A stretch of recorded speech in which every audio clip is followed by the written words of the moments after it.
এই খেলোয়াড় দৌড়ের আগে ৯ নম্বর খেলোয়াড়ের বুস্টারে আঠা লাগিয়ে দেয়। রেফারি যখন রেস শুরু করে তখন সব খেলোয়াড় দৌড়ানো শুরু করে এবং ৯ নম্বর খেলোয়াড় পড়ে যায়। এই দৃশ্য দেখে ধারাভাষ্যক বাজি ধরে যে যদি ৯ নম্বর খেলোয়াড় জিতে যায় তাহলে সে নিজের সামনে থাকা মাইক্রোফোন খেয়ে ফেলবে। পরের মুহূর্তেই দেখা যায় ৯ নম্বর খেলোয়াড়ের পিছন থেকে আগুন বের হতে থাকে এবং সে চিতার মতো দৌড়াতে শুরু করে। সে সব খেলোয়াড়কে পিছনে ফেলে রেস জিতে যায়, যার ফলে ধারাভাষ্যক বাজি হেরে যায় এবং তাকে মাইক্রোফোন খেতে হয়। পরবর্তী প্রতিযোগিতা ছিল লাফের। ১৫ নম্বর খেলোয়াড় দারুণ পারফরমেন্স করে, যা দেখে ধারাভাষ্যকার আবার বাজি ধরে যে যদি এবার ৯ নম্বর খেলোয়াড় জিতে যায় তাহলে সে তার সামনে থাকা টেবিল খেয়ে ফেলবে।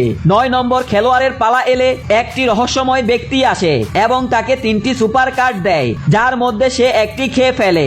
এরপর তার মধ্যে সুপার পাওয়ার চলে আসে। সে দাঁড়িয়ে এমন এক লাফ দেয় যে সব রেকর্ড ভেঙে ফেলে এবং এই লাফের প্রতিযোগিতায় জিতে যায়। তাই ধারাভাষ্যকারকে এবার টেবিল খেতে হয়। পরবর্তী প্রতিযোগিতা ছিল গোলা নিক্ষেপ। এবার ধারাভাষ্যক বাজি ধরে যে ৯ নম্বর খেলোয়াড় জিতবে এবং সে তার উপর টাকা লাগায়।